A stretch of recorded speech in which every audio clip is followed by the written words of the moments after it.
Tired of scrolling through hundreds of Jira issues to find yours? Learn how to create a filter that shows only what matters in under 2 minutes. So here's the thing. If you're anything like me, you open Jira and immediately feel that little pang of dread. There are just so many tickets. Issues assigned to other teams, stuff from last quarter, random bugs that got logged and forgotten. You end up wasting precious time just hunting for your own work. But it doesn't have to be that way. I'm going to show you how to build a custom filter that cuts through all that noise.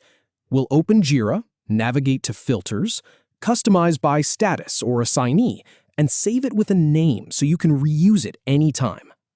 All right, let's start. First, go ahead and log into your Jira account. I'm using a standard cloud instance here, so yours should look very similar. Just get to your main dashboard. Now, once you're logged in, look to the left sidebar. You'll see a menu with things like projects, issues, and boards. I want you to click on the option that says Filters. It's usually near the bottom of that panel.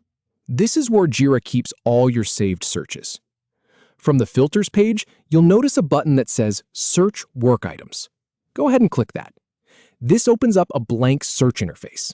And this is where the magic happens. We're starting fresh with a clean slate. Now, this is the core part. You'll see a row of filter options across the top. You can filter by status, type, assignee, or even by space if you're using Jira with Confluence. Here's what I usually do. I click on Assignee and select myself. That way I only see things I'm directly responsible for. Then I might add a status filter to show only tickets that are in progress or to do. You can stack as many filters as you want. The results update instantly so you can see exactly what you're getting. In my experience, keeping it to 2 or 3 filters is the sweet spot. Too many and you might accidentally hide something important. All right, so now that your criteria are set, let's lock this in. Look near the top right corner of the search results. You'll see a button that says Save Filter. Click that. A small dialog box will pop up asking you to enter a filter name. Be specific here. Don't just call it My Filter. Call it something like My Active Tickets or Bugs Assigned to Me. This makes it much easier to find later when you have a whole list of saved filters.